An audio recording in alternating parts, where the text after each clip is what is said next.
여러분 안녕하십니까? 코로나 바이러스 때문에 참 어려움이 많습니다.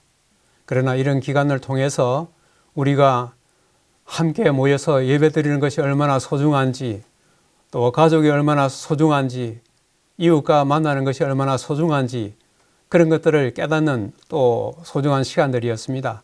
하루속히 코로나 바이러스가 끝이 나고 다시 평상으로 되돌아가는 그런 날이 속히 왔으면 참 좋겠습니다.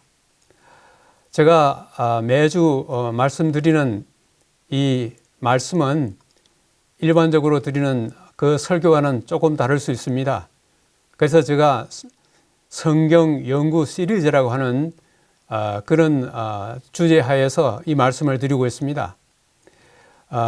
우리가 그 사도 바울이 히브리서 5장 13절과 14절에 우리가 젖을 먹는 어린아이가 되지 말고 단단한 음식을 먹는 어른이 되라고 그렇게 이야기했습니다. 우리가 이 사탕을 먹으면 금방 달지만은, 그러나 이 약방에서 한약방에서 먹는 그 감초는 처음에는 쓰지만은 씹으면 씹을수록 그 단맛이 더 은은하고 더 오래 가는 것입니다. 그래서 우리가 하나님의 말씀을 듣고 짧은 시간에 우리가 감동받을 수 있으면 참 좋지만은, 그러나 하나님의 말씀을 깊이 연구하는 가운데 그 말씀을 차근차근 씹으면 그 단맛은 더욱더 은은하고 진하게 될 것입니다. 실제로 우리가 시련과 이런 어떤 어려운 환난이 우리에게 닥쳐왔을 때 우리로 하여금 굳게 설 수 있게 하는 것은 하나님의 말씀에 대한 깊은 이해와 하나님의 말씀에 깊은 뿌리를 내리고 있을 때에 가능한 것입니다. 아무쪼록 이 시간에 드려지는 예수님의 생애에 대한 이 말씀이 그러한 영적 양식이 되기를 간절히 바랍니다. 오늘은 복음조화 143번입니다. 제목은 불청객이라고 이렇게 붙였습니다. 왜 이렇게 불청객이라는 이름을 붙였는지 잠시 후에 말씀드리겠습니다. 오늘 말씀은 요한복음 12장 24절에 있는 말씀을 기초하여 말씀을 드리겠습니다.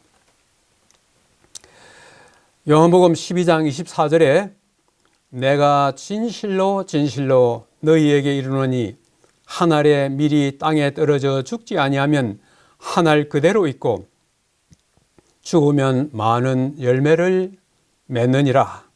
오른쪽 그림이 보여주는 것처럼 한 알의 밀이 땅에 떨어져서 그대로 있으면 한 알 그대로 있지만은 죽으면 많은 열매를 맺는다고 하는 이 유명한 말, 그 말이 바로 오늘 여기에서 나온 것입니다.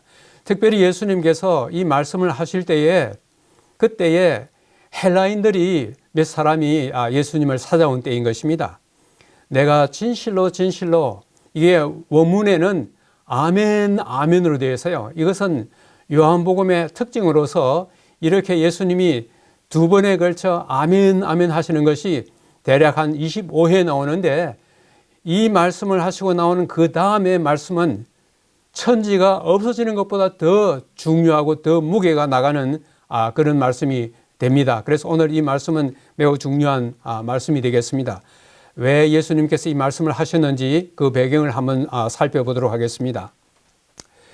명절에 예배하러 올라온 사람들 중에 헬라인 몇이 있는데 그들이 갈릴리 베세다 사람 빌립에게 가서 청하여 이르되 선생이여 우리가 예수를 배우고자 하나이다. 여기서 말하는 명절은 이제 며칠 후에 있을 유월절 명절을 말하고 있는 것입니다. 일반적으로 이 유월절에 참여하는 사람들은 이 유대 땅에 있는 유대인들은 말할 것도 없고, 그 다음에 세계 도처에 흩어져 있는 이 나라를 잃고 사방에 흩어져 가서 사는 이 이방 땅에 사는 유대인들이 주로 여기에 오고 있는데, 오늘 여기에는 어쩌면은 그런 사람들과 전혀 다른 헬라 사람들이 여기에 찾아온 것입니다. 이들이 왔다는 말을 들었을 때에 예수님께서 조금 전에 하늘의 미랄에 대한 말씀을 하신 것입니다. 자, 오늘은 우리가 이 코로나로 인해 가지고 집에 머무는 시간이 긴데 오늘은 조금 길더라도 집에서 시청할 수 있는 시간이 그렇게 촉박하지 않을 거로 생각하고 조금 말씀을 드리려고 합니다. 오늘 7가지의 말씀을 좀 드리겠는데, 첫째는 협력전도, 둘째는 헬라인이 의미하는 것, 셋째는 때가 의미하는 것, 넷째는 하늘의 미랄이 의미하는 것, 다섯째는 이는 내 사랑하는 아들이요 라고 한 그 말의 의미, 그 다음에 여섯째는 이 세상에 임금이 쫓겨났다고 했는데 그것이 무엇을 의미하는가, 마지막으로 빛이 있는 동안에 무엇을 하라고 하신 예수님의 말씀의 그것이 무엇을 말하는지를 한번 살펴보도록 하겠습니다. 첫째, 이걸 협력 전도라고 그렇게 이야기했습니다. 이 헬라인들이 찾아왔을 때에 빌립이 혼자만 그 일을 가지고 예수님께로 간 것이 아니라 안드레와 함께 이 참 특이한 이 방문객들을 맞이해서 이 문제를 가지고 예수님께 간 것입니다. 우리는 사람들을 예수님께로 인도할 때에 둘씩 짝지어 가는 그 모습을 성경에서 볼 수 있는데, 마가복음 6장에서는 12제자를 예수님이 세우시고 각 곳에 이 전도를 위하여 파송할 때에 둘씩 짝을 지어 보내셨습니다. 또 누가복음 10장에서는 예수님께서 그 후에 70인 제자들을 세우셔서 역시 그들도 둘씩 짝을 지어서 보내셨습니다. 오늘날도 예수님의 이 전도 방식을 우리가 활용한다면 큰 유익을 받을 수가 있을 것입니다. 여기에 이제 헬라인이 방문했을 때에 이 헬라인이 도대체 어떤 의미를 가지고 있는지를 우리가 한번 살펴볼 필요가 있는 것입니다. 첫째는 지리적인 헬라인의 의미인 것입니다.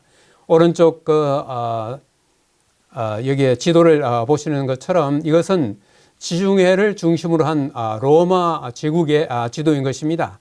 이 로마 제국, 하나의 제국이지만은 그 안에는 여러 민족과 여러 족속과 여러 백성들이 거기에 각기 다른 나라들을 구성하고 있는 것입니다.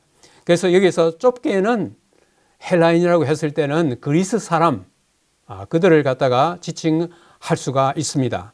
그 다음에 넓게는 팔레스타인 이외의 거의 모든 지역에 사는 사람들을 이 헬라인이라고 지칭할 수가 있습니다.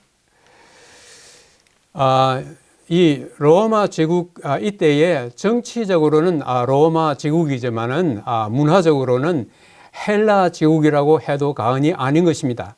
바로 알렉산더가 있던 그 헬라 제국 다음에 로마 제국이 등장하고 있는데, 로마 제국이 헬라 제국을 멸망시키긴 했지만은 그들의 문화는 멸망시키지 못했습니다. 오히려 그들의 문화가 로마 제국을 지배했다 해도 과언이 아닌 것입니다. 그래서 특히 그 중에 하나 예는 로마 제국에서 오늘날 영어처럼 국제적으로 하나의 통용되던 국제어는 바로 이 헬라어였습니다. 그걸 흔히 우리가 코인의 그릭이라고 하는데, 우리 신약 성경을 언어도 바로 이 모든 사람들이 통용하여 쓰던 이 국제어, 바로 이 언어였습니다. 우리가 요즘에 레슬링 가운데서 그레코 로망형이라고 하는 말이 있는데, 이 그레코 로망은 그리스와 로마의 이 합성으로서 그리스와 헬라 제국과 로마 제국이 아주 밀접한 관계에 있는 것을 여기에서 보여주고 있는 것입니다. 그렇다면 성경상 이 헬라인들은 무슨 어떤 것을 지칭하고 가리키는지를 한번 살펴보도록 하겠습니다. 우리 사도행전 6장에 그때의 제자가 더 많아졌는데 헬라파 유대인들이 자기의 가부들이 매일의 구제에 빠짐으로 히브리파 사람 혹은 히브리파 유대인을 원망했다, 이런 말이 있습니다. 여기에 헬라파 유대인과 히브리파 유대인 이렇게 되어 있는데, 현대인의 성경에서는 이 말을 더욱 쉽게 번역하고 있습니다. 그리스 말을 하는 외국 태생의 유대인들이 매일의 구제 대상에서 자기들의 가부들이 제외된다고 히브리 말을 하는 본토 유대인들에게 불평을 하였다, 이렇게 이야기하고 있습니다. 여기에 그리스 말은 다른 말로 하면 이 헬라 말입니다. 그 당시에 국제어 이걸 갖다가 전문 용어로 링구아 프랑카라고 하는 그런 말이 있는데, 자, 이 헬라인 또 다른 곳에서는 뭐라고 이야기하는지 한번 살펴보겠습니다. 먼저 로마서 1장에서 사도 바울은 내가 복음을 부끄러워하지 아니하노니 이 복음은 모든 믿는 자에게 구원을 주시는 하나님의 능력이 됨이라. 먼저는 유대인에게요, 그리고 헬라인에게로다. 여기서 보면은 사도 바울은 그저 유대인과 헬라인으로 이렇게 단순하게 구분하는 것 같습니다. 유대인과 그리스 사람만을 여기 구분하는가? 다음을 보면 그것이 그렇지 않다는 것을 알 수 있습니다. 여기 이제 로마서 3장에서 바울은 다시 이렇게 이야기하고 있습니다. 하나님은 다만 유대인의 하나님이시냐? 또한 이방인의 하나님은 아니시냐? 진실로 이방인의 하나님도 되시느니라.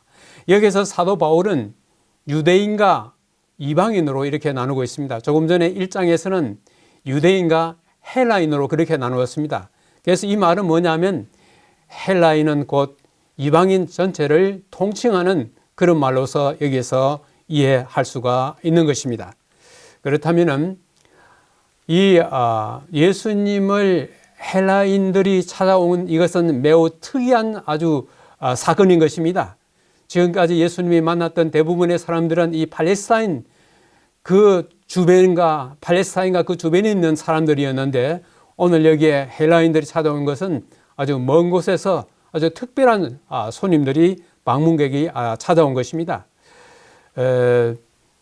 여기 오늘 제가 이 제목을 불청객이라고 그렇게 이름을 붙인 것은 유대인들의 눈에 이 헬라인들은 말 그대로 불청객이었기 때문에 오늘 그렇게 제목을 붙였습니다. 자, 그렇다면은 오늘 이 헬라인들이 찾아왔을 때에 이것이 상징하는 것이 무엇인가 하는 것입니다. 예수님이 탄생하실 그 때부터 예수님이 이제는 십자가에 돌아가실 그 초기와 이 마지막 그 말기에 있어서 이런 사건이 있는 것을 우리는 잘 기억하고 있습니다. 동방 박사들이 아기 예수를 보기 위해 동방에서 왔던 것처럼 이 헬라인들은 예수님의 생애의 마지막에 구주를 찾기 위하여 서방에서 왔다. 예수님의 생애 초기와 예수님의 생애 말기에 동방과 서방에서 왔다 하는 이 말은 세계 도처에서 구주를 찾기 위하여 오는 그것을 상징적으로 말해주고 있는 것입니다. 온 세상의 나라들과 족속들과 백성을 대표한 이 헬라인들이 예수님을 보기 위해 왔다고 했습니다. 여기에 나오는 나라들과 족속들과 백성은 온 세상을 지칭하는 것입니다. 온 세상 사는 사람들, 다른 말로 하면 이방인들이 예수님을 만나기 위하여 찾아온 사실을 여기서 이야기하고 있습니다. 특별히 이 이방인들을 통해서 예수님께서는 나라들과 방언들과 백성들이 구원을 듣게 될 위대한 추수에 대한 보증을 보신 것입니다. 다시 말하면 예수님께서 잠시 후에 십자가에 돌아가시면은 그 십자가로 인하여서 이방인들이라고 말하는 온 세계에 있는 많은 사람들이 예수님을 만나게 되고 그 일로 인해서 그들이 구원을 받게 될 것을 여기에서 예수님은 미리 보셨다고 하는 것입니다. 그런데 이 빌립과 안드레가 이 헬라인들을 데리고 예수님께 왔을 때에 이들이 예수님 만나보기를 원합니다 했을 때에 예수님께서 그래 만나보자 그렇게 말씀하신 것이 아니라 어떤 면에서는 동문서답과 같은 말씀을 하신 것입니다. 바로 여기에 그 말씀이 있어요. 예수께서 대답하여 이르시되 인자가 영광을 얻을 때가 왔도다. 인자가 영광을 얻을 때가 왔도다. 여기 말하는 이 때가 왔도다 하는 이 말이 무엇을 의미하는지를 우리가 알아야 하겠습니다. 제가 여기에서 특별히 이 때라고 하는 말에 이 노랑 색깔로 이렇게 표시를 해 두었는데 우리말로는 전부 다 때로 번역되었지만은 헬라어 원문에는 그 때가 조금 다르게 표현되었어요. 영광을 얻을 때 하는 이것은 호라라고 하는 단어가 여기에 사용되었습니다. 예수님께서 가나의 혼인잔치에 가셨을 때에 그 마리아가 예수님께 술이 다 떨어졌다, 잔치에 술이 다 떨어졌다 했을 때 그때 예수님께서 나와 무슨 상관이 있나이까? 내 때가 아직 이르지 아니하였다고 말씀했습니다. 여기서도 호라라고 하는 말을 사용했습니다. 그 다음에 7장에 형제들이 이 명절에 같이 올라가자 했을 때에 내 때가 아직 이르지 아니하였다 그랬습니다. 내 때가 이르지 아니하였다 이렇게 했는데 여기에서 때는 아까 말한 호라가 아니라 카이로스예요. 그 다음에 8절에는 내 때가 아직 차지 못하였다 했을 때도 카이로스입니다. 그 다음에 요한복음 8장에 가가지고는 그의 때가 아직 이르지 아니하였다 하면서 때가 다시 호라로 말로 이렇게 사용되었습니다.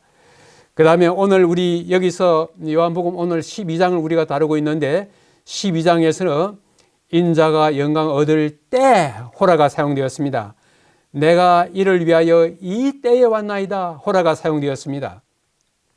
그 다음에 요한복음 13장에서는 아버지께로 돌아가실 때 호라가 사용되었습니다. 그 다음에 요한복음 17장에 예수님이 마지막 가장 긴 기도를 하실 때에 아버지여 때가 이르렀습니다 했을 때에 호라가 사용되었어요. 여기 있는 이 말씀들을 살펴보면서 여기 우리는 이 요한복음에 뿐만 아니라 마태도 여기 자기가 이 마태복음 26장에 그 18절에는 내 때가 가까이 왔다 했을 때에 그 때는 카이로스예요. 그런데 45절에 가서는 이제는 자고 쉬라 보라 때가 왔다 했을 때는 호라라고 하는 말을 사용했습니다. 자, 이렇게 카이로스와 이 호라라고 하는 말이 여기저기서 이렇게 사용되었는데 이것이 무엇을 의미하는지를 한번 좀 살펴보도록 하겠습니다. 여기에 우리 신약 성경에서 우리말로는 거의 때로 다 그렇게 번역되었지만은 서로 다른 세 가지의 단어가 여기에 사용되고 있습니다. 하나는 크로노스라고 하는 거고, 하나는 카이로스라고 하는 거고, 하나는 호라라고 하는 것입니다. 여러분이 보시는 것처럼 이 왼쪽에서 오른쪽으로 쭉 가면서 크로노스, 카이로스, 호라라고 이렇게 쭉 되어 있는데, 크로노스는 마치 시냇물이 흐르는 것처럼 끊김이 없이 쭉 흘러가는 시간입니다. 예를 들면 하루, 한 달, 1년, 10년 하는 이런 것, 안 그러면 또 1000년 하는 끊김이 없이 시내처럼 흘러가는 이런 시간을 크로노스라고 하는 것입니다. 우리가 역대기 했을 때 그 역대기 하는 그 말도 이 크로노스에서 온 것입니다. 그 다음에 카이로스는 뭐냐면은 이 시냇물처럼 끊김없이 계속 흘러가는 그 시간 가운데서 정해진 때, 어떤 정해진 때를 갖다가 카이로스라고 그렇게 이야기한 것입니다. 그 다음에 호라는 것은 이 시간 가운데서 가장 짧은 단위의 시간, 다시 말하면 하루 안에 있는 1시간, 2시간, 몇 시간 할 때에 이 호라를 사용하고 있는 것을 볼 수 있습니다. 그래서 예수님께서 이 때라는 말을 사용하실 때에 예수님이 십자가 시간이 가까우면 가까울수록 보다 긴 시간보다는 아주 짧은 시간, 이 호라가 사용되고 있는 것을 여기에 볼 수가 있습니다. 자, 여기에 예수님께서 특별히 오늘 이 헬라인들이 찾아왔을 때에 바로 그들에게 인자가 영광을 받을 때가 왔다 그렇게 했습니다. 인자가 영광을 받을 때가 왔다. 여기에 예수님께서 말씀하신 영광 그리고 때, 이 두 가지는 어떤 관계가 있는가? 특별히 이 요한복음에 있어서 이 영광 혹은 때는 예수님의 십자가를 언제나 가리키고 있는 것입니다. 그것과 관련되어서 영광과 때라는 말이 특히 이 요한복음에서 그렇게 이야기하고 있습니다. 그래서 여기에 요한복음 12장에 인자가 영광을 얻을 때가 왔다. 그 다음에 24절에는 오늘 읽은 그 본문의 말씀, 아멘 아멘 너희에게 이르노니 한 알의 밀이 땅에 떨어져 죽지 아니하면 한 알 그대로 있고 죽으면 많은 열매를 맺느니라. 그 다음에 32절에는 내가 땅에서 들리면 모든 사람을 내게로 이끌겠노라. 여기에서 23절과 24절과 32절이 갖는 하나의 공통점은 예수님이 곧 짊어지실 십자가의 죽음을 의미하고 있는 것입니다. 예수님은 곧 짊어질 이 십자가를 통하여 이르러 올 하나의 결과 또 하나의 결실을 미리 보셨습니다. 인자가 영광을 받을 때가 왔다. 이 말은 헬라인들의 요청에서 예수님은 그가 치르실 위대한 희생의 결과를 미리 내다 보신 것입니다. 자, 오늘 이제 네 번째로 한 알의 밀알이 무엇을 의미하는지 이미 말씀드렸습니다마는 오른쪽에 있는 그림처럼 한 알 밀알이 그대로 있으면 거기에 있지만은 그러나 그 밀알이 땅에 들어가서 썩고 죽으면 그것으로 인해서 많은 열매를 맺는 것을 여기에 오늘 예수님께서 말씀하셨는데, 이 한 알의 밀알, 예수님께서 십자가에 달려 돌아가심으로 인해서 얼마나 많은 열매를 맺을 것인지를 우리는 성경에서 발견할 수가 있는 것입니다. 특별히 계시록 7장 9절에 이런 말씀이 있습니다. 각 나라와 족속과 백성과 방언에서 아무도 능히 셀 수 없는 큰 무리들이 구원에 참여한 것을 여기서 볼 수가 있는 것입니다. 예수님의 이 십자가 죽음으로 인해서 그것은 그 로마 사람들이 보거나 유대인들이 바라볼 때는 패배한 것처럼 보이고 가장 치욕적인 죽음인 것처럼 그렇게 보이지만은, 그러나 이 십자가로 인해서 그 결과가 어마어마한 결과를 가져올 것을 예수님은 이 헬라인들을 만나면서 그 결과를 미리 내다 보신 것입니다. 한 알의 밀알이 던지는 교훈은 무엇이겠습니까? 예수님이 십자가에 희생하심으로 인해서 수많은 사람을 건지신 것처럼 오늘날 우리들에게는 어떤 교훈을 남기고 있겠습니까? 한 알의 밀알을 통해 자기 희생의 교훈을 가르치셨습니다. 여기에 아주 유명한 한 구절이 여기에 소개되고 있습니다. 자기 희생의 법칙이 곧 자기 보존의 법칙이다. 자기 희생의 법칙이 곧 자기 보존의 법칙이다. 우리나라 이 세상에 사는 방식은 자기 보존의 법칙이 자기를 보존하는 것입니다. 자기 희생해가지고 하기는 참 어려운 세상에 살고 있는 것입니다. 그러나 하늘이 우리들에게 가르쳐주는 이 세상을 살아가는 성공적인 삶의 비결은 일반 우리들의 상식과 반대되게 자기 희생을 하는 그 법칙이 결과적으로는 자기를 보존하는 법칙이 된다는 것을 말씀하고 있습니다. 그래서 예수님은 25절에서 이런 말씀을 했습니다. 자기의 생명을 사랑하는 자는 잃어버릴 것이요, 이 세상에서 자기의 생명을 미워하는 자는 영생하도록 보존하리라. 이것이 이 세상에서 사는 방식과 하늘나라의 백성이 사는 방식과는 차이가 나는 하나의 방식이 되는 것입니다. 자, 이렇게 예수님께서 말씀을 하고 있으면서 예수님께서 이 때를 위해 왔다고 그렇게 말씀하고 있었을 때에 하늘에서 이런 소리가 났습니다. 아버지의 이름을 영광스럽게 하옵소서 하시니 이에 하늘에서 소리가 나서 이르되 내가 이미 영광스럽게 하였고 또다시 영광스럽게 하리라. 하늘에서 소리가 났는데 어떤 소리가 났을 것 같습니까? 이미 영광스럽게 한 것은 뭘 말하고 또 영광스럽게 하겠다 하는 말은 무엇을 의미하겠습니까? 여기에 이런 말씀이 있습니다. 이는 내 사랑하는 아들이요 하는 이 하늘의 음성이 제일 처음 들린 것은 예수님께서 요단강에서 침례를 받으실 때입니다. 침례를 받고 나서 물 위에서 올라오시자 하늘이 열리면서 성령이 비둘기같이 내리고 하늘에서 이는 내 사랑하는 아들이라고 그렇게 말씀을 했습니다.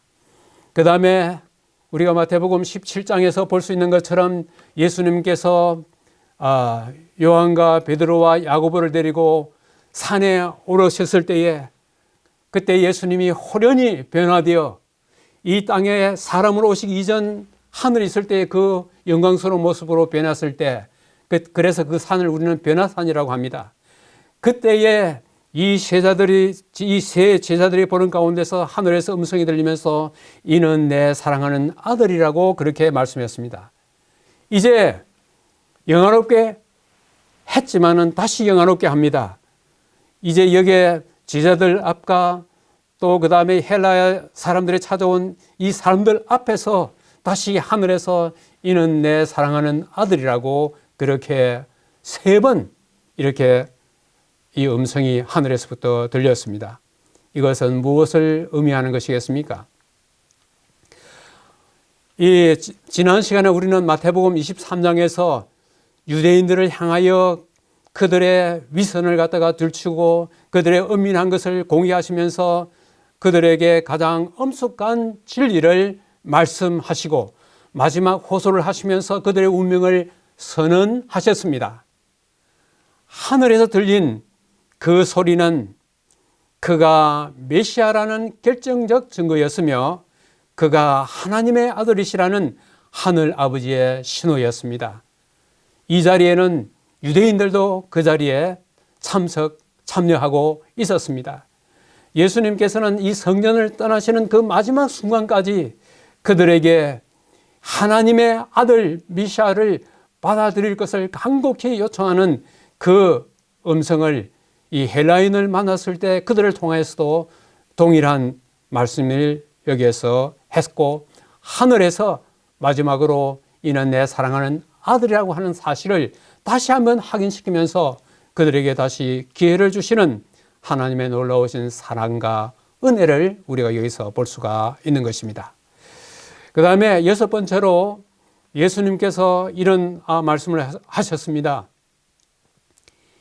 31절에 이제 이 세상에 대한 심판이 이르렀으니 이 세상의 임금이 쫓겨나리라. 여기서 말하는 이 세상의 임금은 누구를 말하는 것이겠습니까? 지금 예수님은 이 세상으로부터 심판을 받는 입장에 놓여 있습니다. 곧 예수님이 이 세상의 심판을 받으시고 십자가에 돌아가실 그 시간이 다가오고 있는데 지금 예수님은 거꾸로 말씀하고 있습니다. 이 세상에 대한 심판이 이르렀으니 심판이 이르렀을 뿐만 아니라 이 세상의 임금이 쫓겨나리라고 말씀하신 것입니다. 이것이 무엇을 의미하는 것일까요? 오늘 이 말씀은 다른 곳에서도 비슷한 말씀이 여기에 더해지고 있어요. 누가복음 10장 18절에 예수께서 이르시되 사탄이 하늘로부터 번개같이 떨어지는 것을 내가 보았노라. 그 다음에 요한복음 16장 11절에서는 심판에 대하여라 함은 이 세상 임금이 심판을 받았습니다. 예수님은 비록 사람으로 오셨지만은 미래의 일을 갖다 미리 다 보시기 때문에 사단이 하늘에서 번개처럼 떨어지는 것을 보았다고 말씀하셨고 이 세상 임금이 심판을 받았다고 그렇게 말씀을 하셨습니다. 자, 여기에 이 세상 임금이 심판을 받고 쫓겨난다는 이 말이 무엇을 의미하겠습니까? 그리스도께서 다 이루었다. 요한복음 19장 30절에 예수님께서 십자가에서 마지막으로 다 이루었다 이렇게 말씀하셨을 때 우리 인간의 죄를 위한 구속의 값은 지불이 되었습니다. 그 다음 말이 중요한 것입니다. 예수님께서 십자가에서 다 이루었다 말씀하셨을 때에 사단이 하늘로부터 번개같이 떨어졌다고 말씀하고 있는 것입니다. 예수님의 십자가는 사단이 그리고 세상에 볼 때는 예수님이 패배하고 끝난 것처럼 그렇게 보이지만 실상은 반대로 예수님은 승리하시고 사단은 패배하고 쫓겨난 것이 그 시간인 것입니다. 여기에 또 이런 말씀이 있어요. 계시록 12장 10절에 이런 말씀이 있는데 그리스도께서 그의 머리를 숙이시고 돌아가셨다 한 말 다음에 이 말이 나옵니다. 우리 형제들을 참소하던 자, 곧 우리 하나님 앞에서 밤낮 참소하던 자가 쫓겨났다, 그렇게 이야기하고 있습니다. 우리가 사단이 하나님의 백성을 참소하는 혹은 고소하는 그 내용을 우리는 욥기를 통해서 볼 수가 있고, 또 스가랴 3장에 거기에서도 사단이 하나님의 백성을 참소하는, 고소하는 그 사건을 볼 수가 있는 것입니다. 이제 예수님께서 십자가에 돌아가셨을 때에 이제는 참소하던 자가 쫓겨났다고 말씀하고 있는 것입니다. 이걸 다시 이렇게 우리가 다시 한번 살펴볼 수 있는 것은 하나님의 아들의 피를 흘림으로써 사단은 하늘 존재들의 동정심으로부터 자신을 뿌리채 뽑아버렸다. 사단과 하늘 사이에 동정의 마지막 끈이 끊어져 버렸다. 예수님께서 십자가에 돌아가시는 그 순간까지는 하늘에 있는 존재들, 천천만만의 천사들을 포함하여 저 온 우주에 사는 우주의 거민들이 이 광경을 목도하면서 예수님이 십자가에 돌아가시기까지는 왜 이 사탄, 지금 여기서는 사탄이라 하지만 이전에 하늘에서 천사의 장으로 있었던 그에 대하여 동정을 갖고 있었는데 그 동정의 마지막 끈이 이제는 마지막 끊어져 버려. 사탄이 하는 일이 바로 이것이었구나. 그가 지금까지 온 하늘에 향하여 내가 억울하다고 했던 그 말이 진실이 아니구나 하는 사단의 거짓이 마침내 폭로가 된 것입니다. 그래서 우리는 예수님이 십자가에 달려 돌아가심으로 인해서 성취하신 것이 무엇인지를 한번 살펴볼 수가 있는 것입니다. 우리는 예수님이 십자가에 돌아가심으로 인해서 이 땅에서 죄로 인하여 죽을 수밖에 없는 사람들이 구원받을 수 있는 길이 열린 것을, 그것이 다라고 생각하지만 그것이 아닌 것이라고 하는 것입니다. 인간의 구속 사업이 십자가가 성취한 모든 것이 아니라고 하는 것입니다. 인간의 구원을 우선하고 그 다음에 뭐가 있냐면 하나님의 사랑이 온 우주에 드러났다고 하는 것입니다. 하나님은 사랑이시라 하는 이 말이 이 땅에 사는 우리들만을 위한 것이 아니라 우리가 사는 이 지구 밖에 저 우주 세계에 사는 수많은 구주의 거민들에게 하나님은 사랑이시라고 하는 사실을 가장 극명하게 나타낸 것이 뭐냐면은 바로 예수님의 십자가라고 하는 것입니다. 그 다음에 이 십자가 사건으로 인해서 조금 전에 말씀드린 것처럼 사탄에 대하여 이제는 온 우주가 그가 거짓이며 그의 참 실상을 보게 된 그 사실로 인해서 사탄은 이제 우주 세계를 갈 수 없고 그는 이 땅에서만 살 수 있도록 그의 행동 반경이 제한되었습니다. 그리고 그가 하늘을 향하여 나는 억울하다, 하나님은 불공평하다 하는 그의 모든 비난이 이제는 완전히 영원히 제거된 것입니다. 사람들뿐만 아니라 천사들도 구주께 마음이 이끌렸다고 하는 것입니다. 이 십자가가 가져온 하나의 사건은 이 땅과 온 우주 앞에 하나님은 사랑이시며 또 예수 그리스도께서 십자가에 달려 돌아가신 그 놀라우신 희생이 무엇을 의미하는지, 죄라고 하는 것이 얼마나 무섭고 두려운 것인지를 마침내 온 우주가, 온 세상이 그것을 보게 된 것입니다. 이제 마지막으로 예수님께서 이런 당부를 하시고 이제는 이 성전을 뜰을 떠나시게 되었습니다. 너희에게 아직 빛이 있을 동안에 빛을 믿으라. 그리하면 빛의 아들이 되리라. 예수님께서는 요한복음 8장 12절에 나는 세상의 빛이라 그렇게 말씀하셨습니다. 너희에게 아직 빛이 있을 동안에, 이것은 예수님께서 아직까지 이 땅에 와 계시는 그 동안에 빛을 믿으라. 그리하면 너희가 빛의 아들이 되리라고 그렇게 말씀하고 있는 것입니다. 특별히 오늘 여기에 찾아온 이 헬라인들 뿐만 아니라 제자들을 포함하여 특별히 예수님을 함정에 물어넣기 위해서 해란이 되어 있던 서기관들과 바리새인들, 그들을 향하여 아직 빛이 있을 동안에 빛을 믿어라. 그리하면 너희도 빛의 자녀가 될 수 있다고 그렇게 말씀하고 있는 것입니다. 오늘날 우리들에게 있어서 예수님은 하늘로 이미 가셨지만은 아직도 빛이 비치고 있는 동안에 우리가 살고 있는 것입니다. 아직 이 빛이 이 세상에 비치고 있는 이 기간 동안에 예수님께서는 이 빛을 갖다가 믿으라고 하는 것입니다. 이 빛을 믿고 영원한 생명을 얻으라고 그렇게 말씀하고 있는 것입니다. 오늘의 말씀을 이렇게 요약하겠습니다.